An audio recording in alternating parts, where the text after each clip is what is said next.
Hey, welcome everybody, it's Liquor Hound again, and today we're looking at part 3 of my tequila collection, and these are going to be those shorter, squattier bottles that were seen on the second tequila shelf in the My Complete Bar video that I first did. This isn't that full shelf, but it's about 2/3 of it. The rest of it was seen in My Tequilas part 2, and let's go ahead and get started. Jose Cuervo Añejo, extra aged Añejo. This was actually out before the ultra aged or the extra Añejo classification was created. It's aged about 3 years, and I believe it is the exact same spirit that is in the Reserva de Familia line that is now currently available.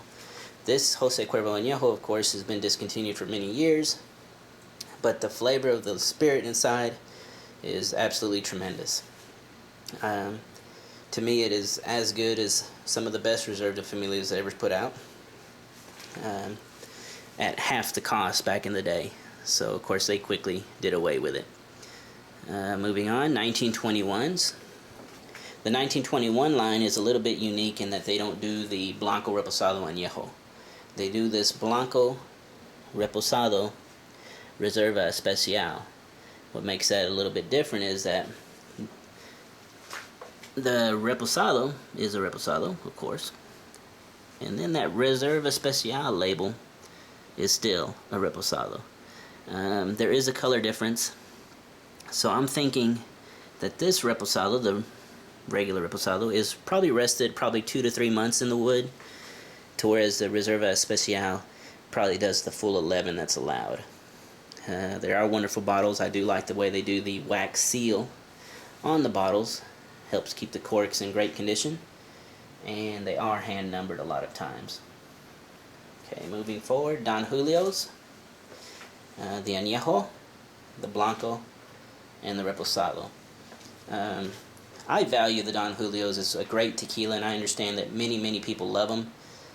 Personally, I find that I don't enjoy the anise flavor that I catch in these. It has a little bit of that black licorice lingering around in there, and black licorice is not one of my favorite things, so I'll usually take a pass on the Don Julio's and let my friends enjoy them.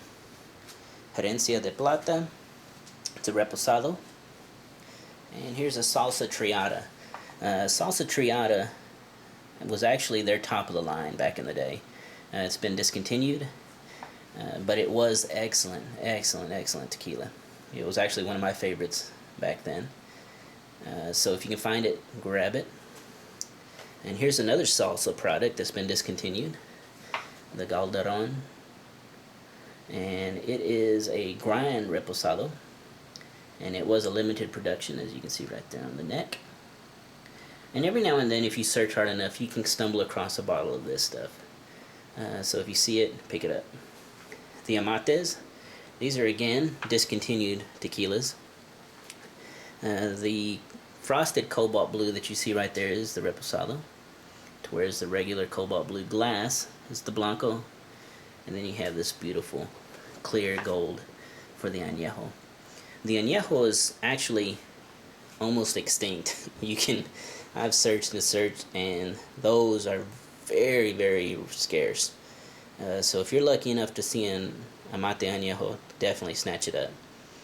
Chinacos, these are the newer bottlings, the Reposado and the Añejo. As you can tell, back on My Tequilas Part 1 is where the old style Chinaco bottles were. Don Alejo, Reposado. Again, this is another discontinued. And the Husongs, the Añejo and the regular old Reposado. Here it is. What makes these a little bit unique is that their 100% agave is on the label. They actually did away with that, and now when you find it, it'll just say Husong's Tequila. Sad, but that's what they did. And that happened around that agave shortage. That was, I want to say, what year was that? 97? Somewhere in there. And ever since then, they just never went to 100% agave again. And there's a Talaje Reposado and El Reformador. We have the Añejo, the Reposado, and the Blanco. El Reformador is also discontinued, but if you do search a little bit, you can usually stumble across a bottle or two of that. Let's go ahead and move on to the back shelf, back row that is. Salsa commemorative in the old bottle style. Salsa Hacienda. Hornitos. Hornitos is very heavily wooded. To me, that's a, strictly, pretty much all those are strictly mixers or margaritas. Tequila Revolucion is a reposado.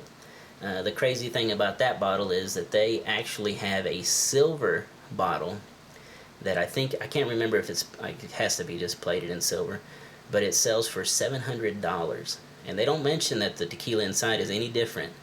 They just sell the bottle for $700. And I'll go ahead and skip that. I'll just go ahead and just drink the spirit.